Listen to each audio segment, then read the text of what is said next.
Hello everybody and welcome back to another Elections Now video. Today we're going to be doing a 2024 election prediction between U.S. Senator Mitt Romney and President Joe Biden. So who is Senator Romney? So Senator Romney is a U.S. Senator from the state of Utah.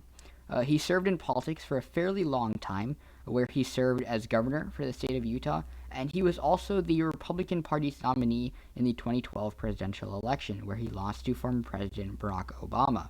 He has publicly opposed President Trump and his policies as a U.S. Senator. He was the only U.S. Senator that voted to convict Trump in Trump's 2020 impeachment trial. It's important to note that if the Republicans run Senator Romney in 2024, it's a clear indication that the party is moving back towards its traditional, conventional identity. This is the identity that it had for a very long time. This is the identity that it had in the early 2000s and leading up to the 2012 election. Mitt Romney, John McCain, President Bush, actually both President Bushes were fairly moderate in their conservative viewpoints. And so it's important to note that if the Republicans actually ran Senator Romney, this would be a very influential change from their current stance voting for President Trump. And so who is President Biden?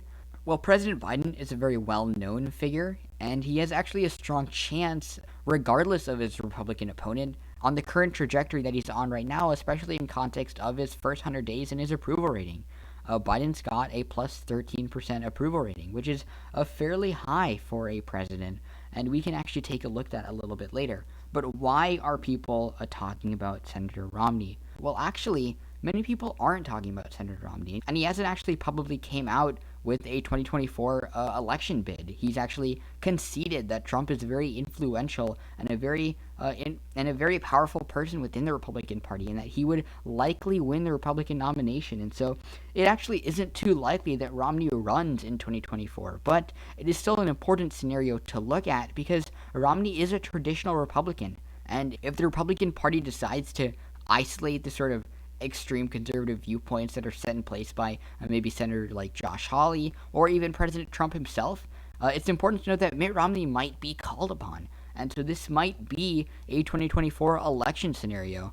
As you can see on the screen, this is the 2012 presidential election where President Obama received 332 electoral votes to Senator Romney's 206 electoral votes. But it's important to note that this map is pretty different, actually, than the maps that we are making nowadays for President Trump versus other Democratic candidates. And it's important to note that these margins are a lot different because this election needs to be taken from a completely different viewpoint because it is so much different. It's something that we haven't seen in such a long time, a conventional Republican going against a conventional Democrat. But my personal opinion is that I actually think that the Republican Party would be better off running Senator Romney.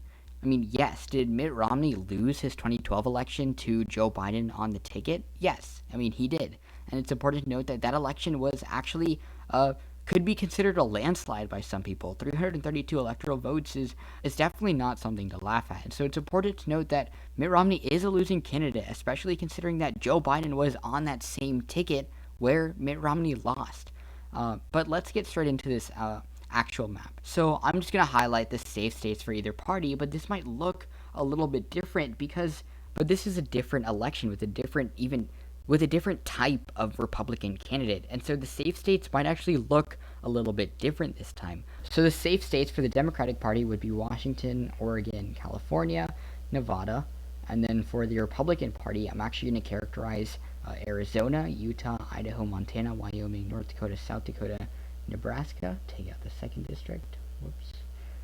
Kansas, Oklahoma, Texas, Louisiana, Arkansas, Missouri, Mississippi, Alabama, Tennessee, Kentucky, and Indiana, and West Virginia. And then for the Democrats, it's going to be Virginia, D.C., Maryland, Delaware, New Jersey, Connecticut, Rhode Island, Massachusetts, New York, Vermont, New Hampshire, and the state of Maine. And then Alaska goes for the Republican Party, Hawaii goes to the Democratic Party, along with New Mexico and Colorado and Illinois and Minnesota. So far, this map doesn't look too much different. And actually, every safe state is the same safe state that we've seen for all my election predictions with either Donald Trump or Ron DeSantis. However, there's an exception here, and that's the state of Arizona. Arizona likes traditional Republican candidates. That's the reason why John McCain was so popular there. I think that in this election, Arizona goes in the double digits for Mitt Romney. When we look at the margins from 2012, it's important to note that this state might go to the Republican Party by double digits, along with Texas, because Texas is a traditional Republican state, along with the state of Arizona. Traditional Republicans do always very well in the state of Texas. If we go to the actual margins in 2012, Romney beat Obama by over 10% in the state of Arizona. And in the state of Texas, Romney beat Obama by about 16%. It's important to note that these margins are something that Trump or any other conservative of that sort of nature or stature could not access those margins because they aren't traditional Republicans. They aren't traditional conservatives. And so it's important to note, if we go back to this interactive map here, that this election looks a lot different than what we are normally used to seeing. Now let's go to the districts. So I think that the 2nd District of Nebraska goes to the Republican Party. Romney was able to win this district in his 2012 election. And so it's important to note that this district likes traditional Republicans. And that is why Romney wins this district. And I think Romney wins this district pretty handily, actually. Pretty convincingly, pretty solidly. Because this district needs traditional Republicans in order to win. Because that's the only sort of Republican that can win in this district. Yes, did Trump win this in 2016? Yes, that's true. But did Trump have incredibly high turnout in 2016, especially amongst traditional Republicans? Yes, because not too many people knew President Trump's actual viewpoints or his ideology, and so a lot of traditional Republicans still turned out for him. It's a reason why he won this 2nd District of Nebraska. The next is the 2nd District of Maine. If we actually go to the map here, Obama won the state of Maine by about 16%. And so it's important to note that the 2nd District of Maine goes to the Democratic Party, because we live in a different era of political maps where this is unlikely, where this looks different. But this all changes when we get to a couple of these swing states. So this is where the election becomes interesting, because it can go one of two ways. Donald Trump won the state of Ohio. If we go to the presidential election here, the 2020 presidential election, Donald Trump won the state of Ohio by about 8%. Now, that is a very high statistic, considering that Barack Obama actually won the state of Ohio by 2% in his 2012 election win. And so it's important to note that that means that Ohio has shifted 10% to the right, which is a very large shift. And if any Trump-like candidate or Trump himself was to campaign in the state of Ohio, he would likely win. And that would be the same case if he did it in Iowa or Florida, because Trump's base turns out for him in those states. But it's unsure and it's unlikely if that would happen the same way with Romney. It probably wouldn't, because Trump's base won't vote for Romney. A lot of those traditionally conservative people will vote for Romney.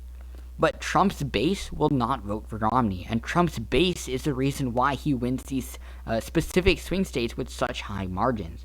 And so it's important to note that Romney might not actually win a lot of these swing states, especially because he would be splitting the Republican vote with a lot of Trump people, with a lot of the Trump base. And so he might lose the election for that. It's important to understand that a lot of the Trump base voted conservatively. They voted conventionally. They voted traditionally before they voted for Trump. This Trumpian era and style of politics only occurred after Trump entered politics. But Trump's already entered politics now, and a lot of those people have changed, and they've become motivated by Trump's policies, by Trump's ideology.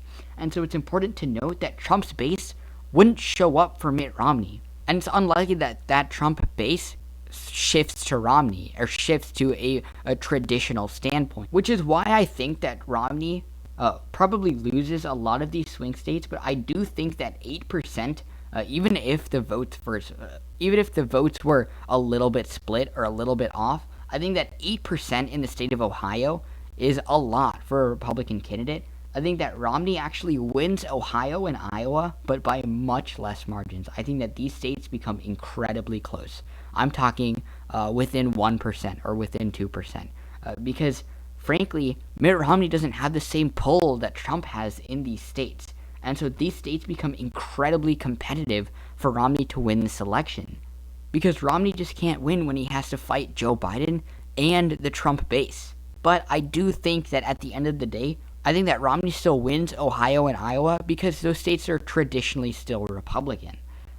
It's important to note that Romney lost both of these states, but these states have changed their identities from their 2012 appearances. We would have thought that it was absurd for a Democrat to win by 2% in Ohio and about 6% in Iowa. But those were the 2012 numbers.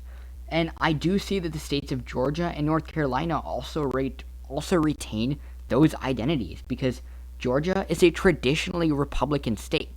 Georgia voted for Romney by 8%.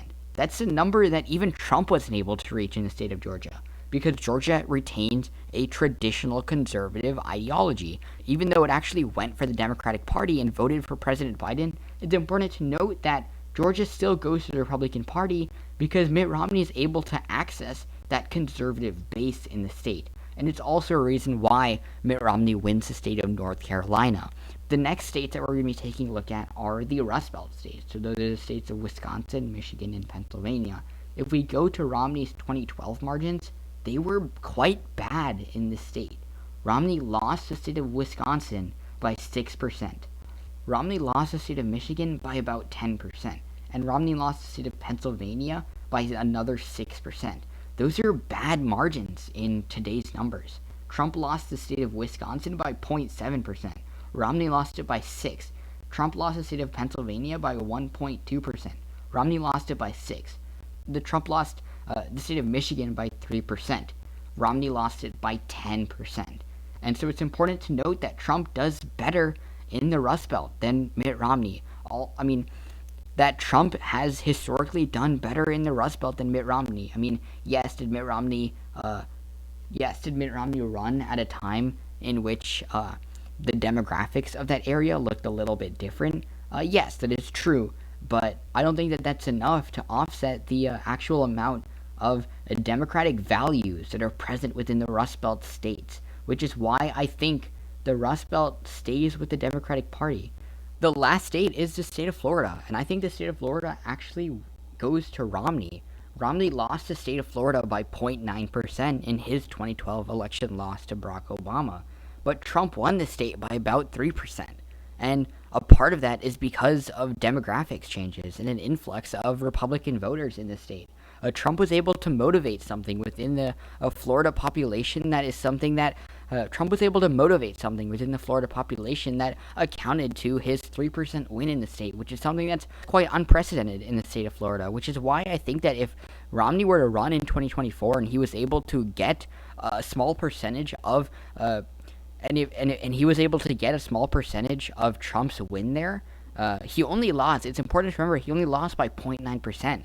That's quite small in the state of Florida.